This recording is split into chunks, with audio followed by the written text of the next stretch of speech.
Hi friends, welcome to Muddumari channel. ನಾನು ಸುಮಾರುಣ್. ಮಹಾಭಾರತಕ್ಕೆ ಸ್ವಾಗತ. ಭೀಮಸೇನನು ಯುವನಾಶ್ವನನ್ನು ಗೆದ್ದು ಯಾಗದ ಕುದುರೆಯನ್ನು ತಂದ ಪ್ರಸಂಗ.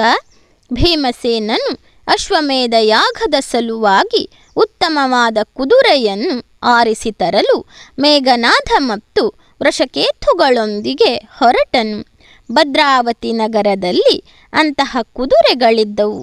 ಮಧ್ಯಾಹ್ನದ ಸಮಯದಲ್ಲಿ ಭೀಮ, ವೃಷಕೇತು ಮತ್ತು ಮೇಘನಾದರು ಒಂದು ಉತ್ತಮವಾದ ಕುದುರೆಯನ್ನು ಕಂಡರು. ಮೇಘನಾದನು ಭೀಮನನ್ನು ವಂದಿಸಿ, ತಾತ, ನಾನು ಈ ಕೂಡಲೇ ಕುದುರೆಯನ್ನು ತರುತ್ತೇನೆ ಎಂದು ಹೊರಟನು.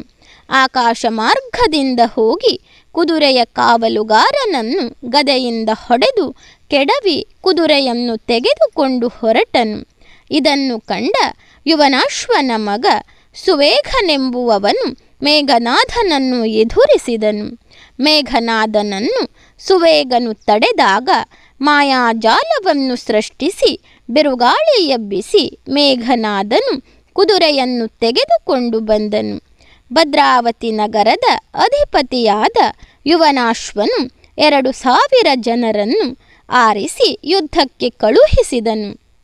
ತನ್ನನ್ನು ಬೆನ್ನಟ್ಟಿ ಬರುತ್ತಿರುವ ಸಾವಿರಾರು ಜನರನ್ನು ಎದುರಿಸುತ್ತಾ ಮೇಘನಾದನು, ವೀರರೇ, ನಾನು ಕುದುರೆಗಳ್ಳನಲ್ಲ, ನಿಮ್ಮೆದುರಿಗೆ ಒಯ್ಯುತ್ತಿದ್ದೇನೆ, ಶಕ್ತಿ ಇದ್ದರೆ ಬಿಡಿಸಿಕೊಳ್ಳಿ ಎಂದು ಆರ್ಭಟಿಸಿದನು.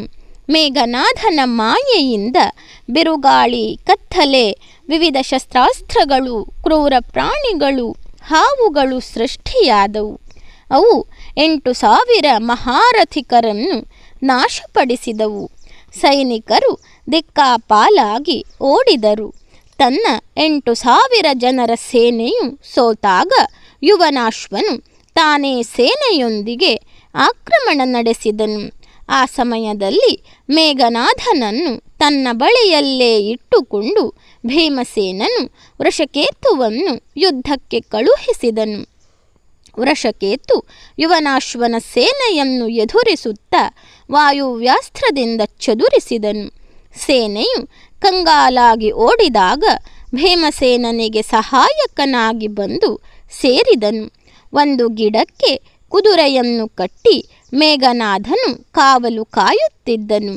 ಯುವನಾಶ್ವನು ವೃಷಕೇತುವನ್ನು ಕುರಿತು, ಎಲೈ ಬಾಲಕನೇ, ಕುದುರೆಯನ್ನು ಕದ್ದೊಯ್ಯುವೆ ಏಕೆ? ನಿನ್ನ ಆಯುಷ್ಯ ಮುಗಿಯಿತೆಂದು ತಿಳಿ ಎಂದು ಹೆದರಿಸಿದನು. ಆಗ ವೃಷಕೇತು, ನಿಮ್ಮೆದುರಿಗೆ ಕುದುರೆ ಇದೆ, ಶಕ್ತಿ ಇದ್ದರೆ ಬಿಡಿಸಿಕೊಂಡೊಯ್ಯಿರಿ ಎಂದಾಗ ಭೀಕರ ಯುದ್ಧವಾಯಿತು. ನನ್ನ ಸಂಗಡ ಯಾವುದೇ ವೀರರು ಯುದ್ಧ ಮಾಡಲು ಭೂಮಂಡಲದಲ್ಲಿ ಸಮರ್ಥರಿಲ್ಲ ಎಂದು ತಿಳಿದಿದ್ದೆನು. ನೀನು ಬಾಲಕನಾದರೂ ಯುದ್ಧ ಮಾಡುವುದನ್ನು ನೋಡಿ ಸಂತೋಷವಾಗಿದೆ ಎಂದು ಹೇಳಿದ ಯುವನಾಶ್ವನಿಗೆ, ಸುಮ್ಮನೆ ಮಾತಿನಲ್ಲಿ ಕಾಲ ಕಳೆಯಬೇಡ, ಯುದ್ಧದಲ್ಲಿ ನಿನ್ನ ಪರಾಕ್ರಮವನ್ನು ತೋರಿಸು ಎಂದು ವೃಷಕೇತು 100 ಬಾಣಗಳನ್ನು ಬಿಟ್ಟನು. ಯುವನಾಶ್ವನ ಕುದುರೆ, ರಥ ನಾಶವಾದವು. ಅವನ ಮೈಯಲ್ಲಿ ಬಾಣಗಳು ನೆಟ್ಟವು. ಯುವನಾಶ್ವನು ಅಗ್ನಿ ಅಸ್ತ್ರದಿಂದ ವೃಷಕೇತುವನ್ನು ಸೋಲಿಸಲು ಬಯಸಿದಾಗ ವೃಷಕೇತು ವರುಣಾಸ್ತ್ರದಿಂದ ಬೆಂಕಿಯನ್ನು ಶಮನಗೊಳಿಸಿದನು. ಯುವನಾಶ್ವ ಮೇಘಾಸ್ತ್ರ ಬಳಸಿದ. ವೃಷಕೇತು ವಾಯುವ್ಯಾಸ್ತ್ರದಿಂದ ಮೋಡಗಳನ್ನು ಓಡಿಸಿದನು. ಯುವನಾಶ್ವನ ಶೈಲಾಸ್ತ್ರವನ್ನು ವೃಷಕೇತುವು ವಜ್ರಾಸ್ತ್ರದಿಂದ ನಾಶಪಡಿಸಿದನು. ಸರ್ಪಾಸ್ತ್ರವನ್ನು ಗರುಡಾಸ್ತ್ರದಿಂದ ನಿವಾರಿಸಿದನು.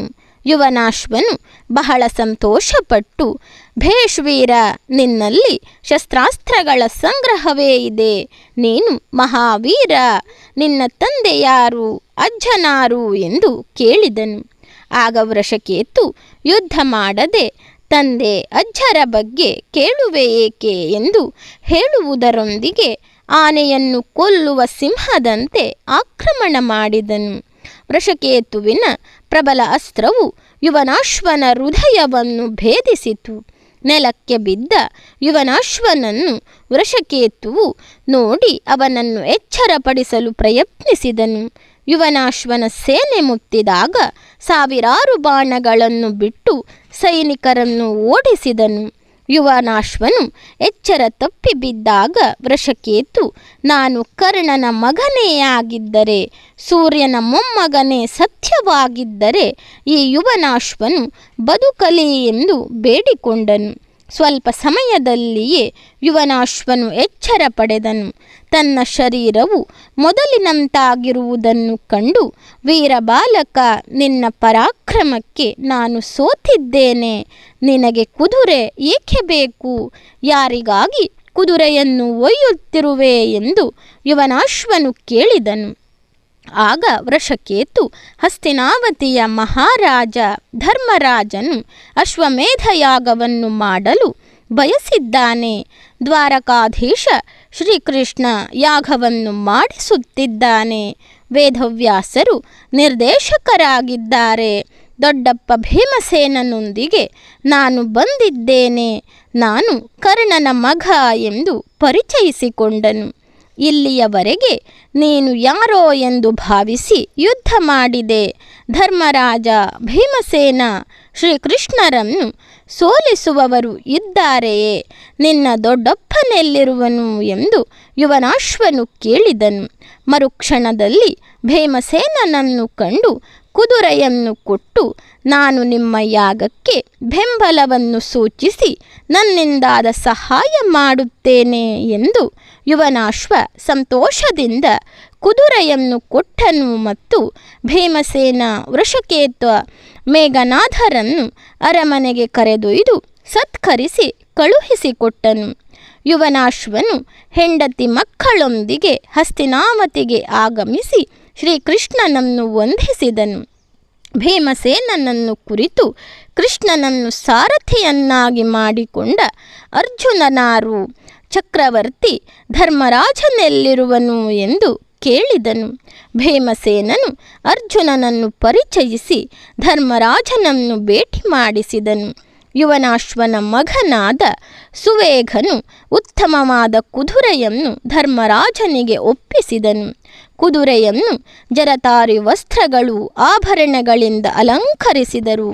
ಯಾಗ ಆರಂಭ ಮಾಡಲು ಗಂಗಾ ತೀರದಲ್ಲಿ ಯಜ್ಞಶಾಲೆಯನ್ನು ನಿರ್ಮಿಸಿದರು. 20,000 ಋತ್ವಿಜರಿಗೆ 10 ಲಕ್ಷ ಜನರಿಗೆ ಆಗುವಂತಹ ವ್ಯವಸ್ಥೆ ಮಾಡಿಸಿದರು. ಭೋಜನ ಸಾಮಗ್ರಿ, ಶಸ್ತ್ರಾಸ್ತ್ರ ಸಂಗ್ರಹವಾದವು. ಧರ್ಮರಾಜನು ಸಕಲ ಸಿದ್ಧತೆಗಳಾದ ನಂತರದಲ್ಲಿ ಶುಭ ಮುಹೂರ್ತದಲ್ಲಿ ಯಾಗಾರಂಭಕ್ಕೆ ಸಿದ್ಧನಾದನು. ಧನ್ಯವಾದಗಳು ಸ್ನೇಹಿತರೆ. ನನ್ನ ವಿಡಿಯೋಗಳೆಲ್ಲ ನಿಮಗೆ ಇಷ್ಟವಾಗ್ತಾ ಇದ್ದರೆ ನನ್ನ ಮುದ್ದುಮರಿ ಚಾನಲನ್ನು ಸಬ್ಸ್ಕ್ರೈಬ್ ಮಾಡದೆ ನೋಡ್ತಾ ಇರುವವರು ದಯವಿಟ್ಟು ಸಬ್ಸ್ಕ್ರೈಬ್ ಮಾಡಿ, ಆಲ್ ಅಂತ ಸೆಲೆಕ್ಟ್ ಮಾಡ್ಕೊಳ್ಳಿ, ಶೇರ್ ಮಾಡಿ, ಲೈಕ್ ಮಾಡಿ, ಕಮೆಂಟ್ ಮಾಡಿ.